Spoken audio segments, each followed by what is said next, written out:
Hi, I'm Renee Ng, your host for Common Sense. In today's episode, we fly the friendly skies with Pacific Skies Aviation. They're going to tell us what it takes to get a flight school off the ground and how easy it really is to fly a plane like this one.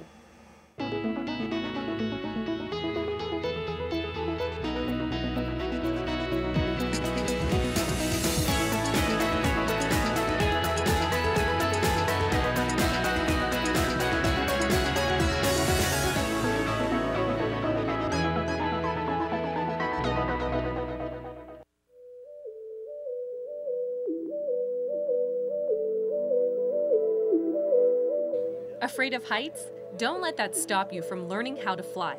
In fact, you would be a perfect student at Pacific Skies Aviation. Take it from Chief Pilot Reza Birjanti. Interestingly enough, it was a fear of heights that I actually faced. In order to conquer his fear, he decided to learn how to fly at age 16.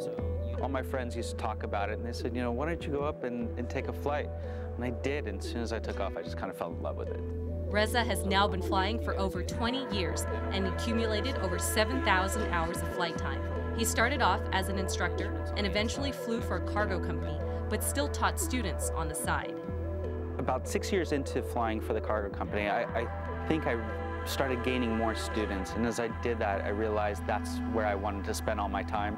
Reza's love for teaching brought him to Glendale Community College, where he taught students in the aviation program. He was also a substitute teacher for Tim Popinski. When we got back down on the ground, I asked him if he was available to pick up my training, and we started training together. Little did they know, their training and friendship would eventually lead to opening a new flight school. We always had this discussion and dream about what it would be like to do it the way we really wanted to, the way that we thought it should be. With Tim's passion for flying and Reza's expertise, they eventually opened Pacific Skies Aviation in 2007. Tim was always interested in flying and actually one day having his own airplane, so it was a pretty nice transition that he purchased an airplane and I started using it. For running the business, they relied on their existing experience. You're in charge of making sure that you have the right equipment, you have whatever the student requires in terms of material. So you're really running kind of a micro business as you're doing it. Their first plane was a Skyhawk Cessna 172, and they eventually bought another plane of the same model. Two of them are called Skyhawks. They're Cessna 172, they're high-wing, single-engine airplanes. They seat 4 people.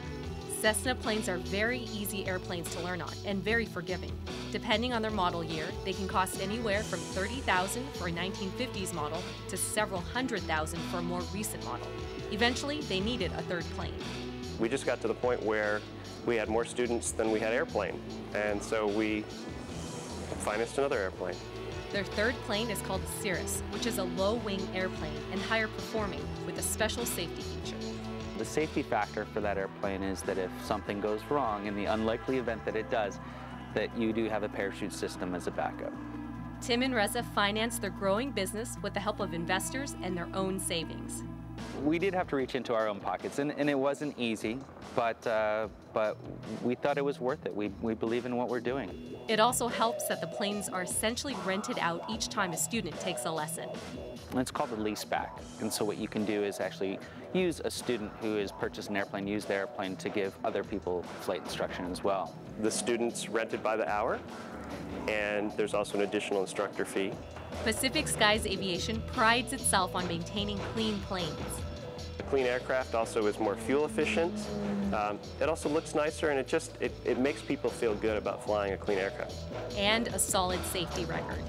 Safety is the cornerstone of Pacific Skies Aviation's training program. The safety of our students, our pilot instructors, and the community is very important to us. Pacific Skies Aviation initially taught out of Van Nuys Airport for about a year before moving over to Torrance Airport. They ran the school out of the main terminal building and chose the airport for its great location. This is a very GA-friendly airport, general aviation-friendly airport. Takeoffs and landings, you don't have to wait very long. Luckily, their students followed. Then coming to this airport, a lot of my students that known me in the past, they followed me out to this airport. This area is just remarkable for flight training. As the school grew, they had to make decisions about how to expand their business and meet student demand. Stay tuned after the break to find out how they did it.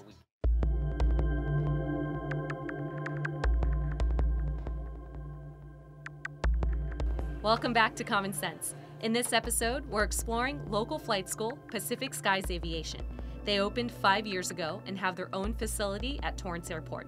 They initially taught out of the terminal building, but growing demand forced them to look at ways to expand. 3-4 years ago, we started to think really seriously about having a facility, getting additional instructors, building out the business. Pacific Skies Aviation eventually opened up their own facility with over 4,000 square feet of space for training and community events. This is a place where people actually can come, do something really exciting, have a lot of fun, learn a skill, and grow. On the learning side, Pacific Skies Aviation has 4 different instructors, including Reza. Most instructors have about 2 students to 3 students each that they're currently working with. The FAA provides guidelines for required teaching information, and Reza standardizes instruction at the school. We're a standardized school, which means that I standardize all the instructors to teach exactly the same way. All instructors provide lessons on a one-on-one basis, and students come at different times. Some people even come in before work, and we'll start as early as 6 or 7 o'clock in the morning, and then they'll go to work afterwards, or sometimes even on their lunch break. They have taught students as old as 75 and students as young as 14, which is how old Sean O'Brien was when he started 2 years ago. At first I was kind of hesitant about, I thought I was too young and I thought it would be insanely difficult. But once I actually started and learned what everything meant and all that type of stuff, it really wasn't as difficult as I initially thought it was. The first license a student can earn is the private pilot license. What that allows you to do is to fly during the day, during the night. You can take passengers with you. You're really not limited to any airport that you can land at.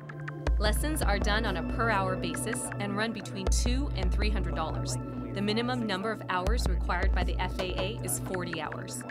If they wind up doing it in the average time between that 60 and 70 hours, then usually it's right around $12,000 to get your license. There are also 20 to 30 hours of one-on-one classroom instruction and material review. When you are setting up to take off, what sort of departure? Is it going to be a straight out or a downwind departure? I was planning on doing a straight out. Okay, okay. And what sort of altitude are you going to climb up to? It's going to climb to 6,500, and then so that's what they say to fly it on the coastal route, and that's how I was going to plan to navigate the Bravo. Students also learn about the plane itself and do checks before flying. Avionics on. Check for audibility, check. Good, and so you listen for that fan to go on to make sure that it's working properly. Avionic master switch off. Static pressure alternate source valve. Push on. Annunciator panel place and test and hold. Alright, all annunciators stayed illuminated. Good. Students must also pass 2 tests. One is a computer knowledge base exam, and you need at least 70% to pass before taking a final exam. The final exam is done with an FAA inspector. They'll come in and they'll chat on the ground for about 1 hour or so, going over the knowledge base that you might have. And after that, you go out for the flight portion, and the flight portion is about an hour and a half. Pacific Skies Aviation prides itself on having a 90% pass rate versus the average of 70%. And if students don't pass the first time, so if they don't do something to proficiency, then they don't have to do the whole test over again. They only repeat that one maneuver or item that they might have missed. And the benefits of the first license are tenfold, as you can easily fly to many nearby cities. Torrance to Santa Barbara is less than an hour. To San Diego is less than an hour. Big Bear, Palm Springs, less than an hour. Students can choose to earn the next license, the Instrument Pilot Rating License, but need 50 hours of extra flying time before starting training. You'd be able to fly only by reference to the instruments that are in the airplane, not by looking outside. It takes 40 hours to get this license, and there's an option to earn both at the same time. I'm going for my private pilot's license and my IFR, which is instrument flight rating, and private pilot is just you can fly in clear weather with other people, and I can't get it till I'm 17. Pacific Skies also trains students to earn all the way up to a commercial license, which requires 250 hours, and that allows you to get basic jobs. Maybe some banner towing or traffic watch, things like that, pipeline surveying. To become an airline pilot, you need at least 1,200 hours. And for those who aren't sure whether they like flying, there are other options. Stay with us after the short break to find out what they are.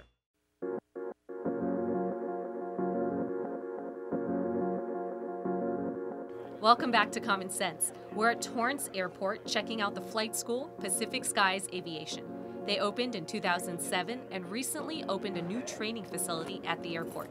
They teach students who want to earn flying licenses, but also have options for those who aren't sure whether they like flying or not. Most people start with an introductory flight, and that's where we take them and show them how the basics of flying works. For a first-timer, they recommend taking a discovery flight, which costs $150 for 45 to 60 minutes. They do everything from starting the engine to driving or taxiing the airplane out to the runway, the takeoff, the climbs, the turns, even the approach and landing. They're on the controls the entire time. First-timers can also opt for a VIP discovery flight, which is 30 minutes longer and costs $225. We call it our VIP package, and we get a chance to have the student again at the controls the entire time, but we do a full tour of LA, so they see all the major sites. It's pretty amazing. Since I'd never flown before, I opted for a discovery flight, and Reza started me off with a 15-minute ground lesson. You're going to have your feet down to the bottom of the pedals, and that actually, on the ground, is how you steer the airplane. That's where you're going to get the majority of the use of these controls. So what that means is when we're driving or taxiing the airplane, you're going to use your feet to either turn right or left by pushing with one foot or the other. So the other thing you're going to see is right here in the middle. This is the throttle or the gas pedal of the airplane. So if you want the airplane to speed up, you're going to push this throttle in, and you can try it right now. So you can push in to make it go faster or pull out to make it go slower. You can try that now. Great. There you go. So they'll speed it up. And That'll speed it up. Slow it down. That'll slow it down. Great. Okay. On the middle of the panel, we have all these gauges staring back at you. So it's pretty intimidating at first look, but we'll kind of break it down. Right in the middle here, we have the 6 flight instruments. So you have an instrument that shows you how fast you're going. This one shows you if you're going up, down, left, or right. This one is actually showing you how high you are, but if you look right now, even though we're sitting on the ground, it's showing at about 100 feet. You can tell that by the big needle, which shows hundreds of feet. The small one shows thousands of feet. So right now it's showing at about 100 feet, and that's because it always shows above sea level. So we here at Torrance are about 100 feet above sea level. So as we climb, you'll actually see these needles move, and for example, that would be something showing 500 feet. Okay. Down below that, this one tells you if you're going up or down and by how much. To the left of that is a compass, which direction we're going. And then to the left of that also is another instrument that shows if you're turning left or right. Okay. So those are your 6 main flight instruments. After that, I jumped right into it and navigated the takeoff. Right about now, just start pulling back just a little bit. Pull back, right there. Aim for the top of that hill, so push forward, push forward, push forward. Good job, Ricky. You are flying an airplane. This is on you. Once getting up in the air, the experience was truly exhilarating. The views of Torrance and the rest of LA were spectacular. So we're just passing Torrance Beach off your left-hand side. Okay. And then one of the first bays we're going to come up on, up ahead, is going to be Lanada Bay. And even managed a smooth landing. Great. Keep that nose up a little bit. Right there, hold it. Okay. Nose up a little bit more. Hold it. A little bit more. Hold it. Hold it. Hold it up a little bit more. Good. Hold it up. Hold it up. More. Good. Ooh, wow.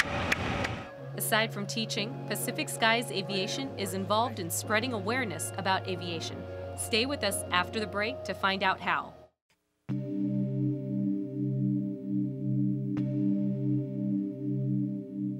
We're back here in Common Sense exploring Pacific Skies Aviation, a flight school based at Torrance Airport.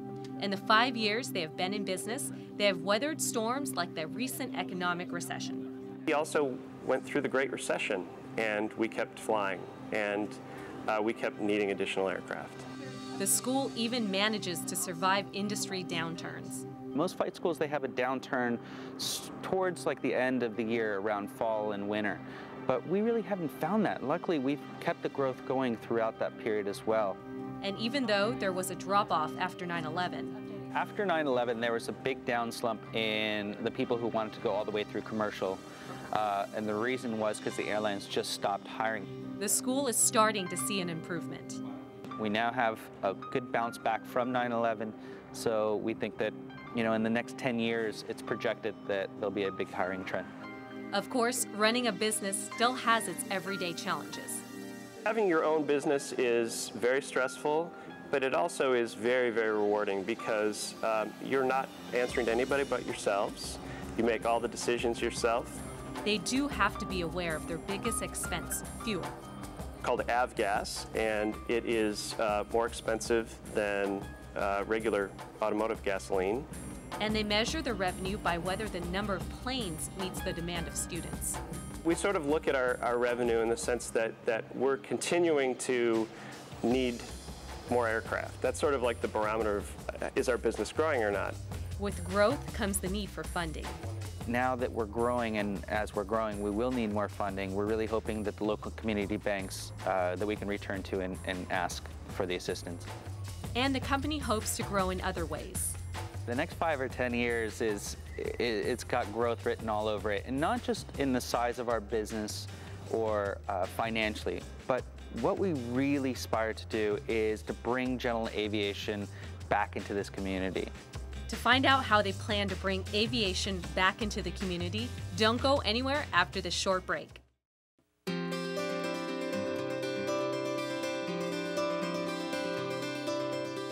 Welcome back to Common Sense. We're talking to Pacific Skies Aviation, a flight school based out of Torrance Airport with a focus on bringing aviation back to the community.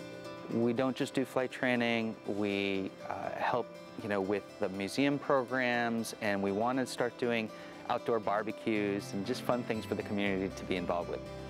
Some fun things include barbecues to pay tribute to air traffic controllers and ground crews.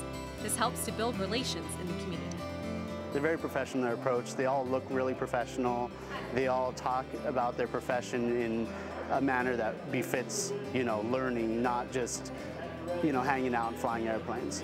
The school also holds Learn to Fly seminars that are free and open to the public. We do them, once a month. They're generally on a weekend, and you can come get something to eat, learn a little bit about learning to fly. The school spreads the word through print, social media, and referrals. Word of mouth is a huge, huge contributor to our business. I think if you build a great business and people feel really good about it, they spread the word.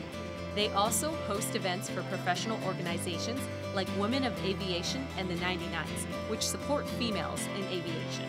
The local community is the Long Beach 99s, and they do have a monthly meeting, and anybody can join, but it's typically people that either are pilots or are friends of pilots.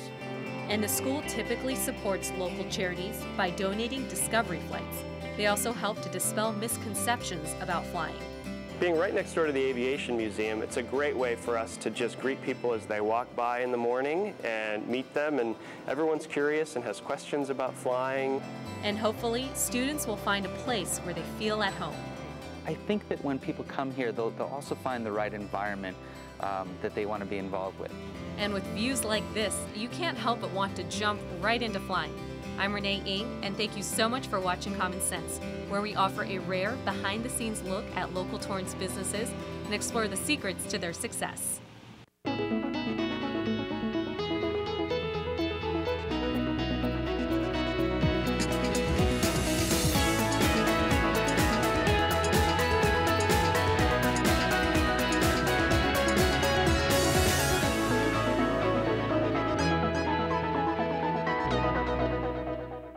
If you know of another local business you would like to see featured on our show, please send an email to commonsense@torranceca.gov. We look forward to seeing you next time.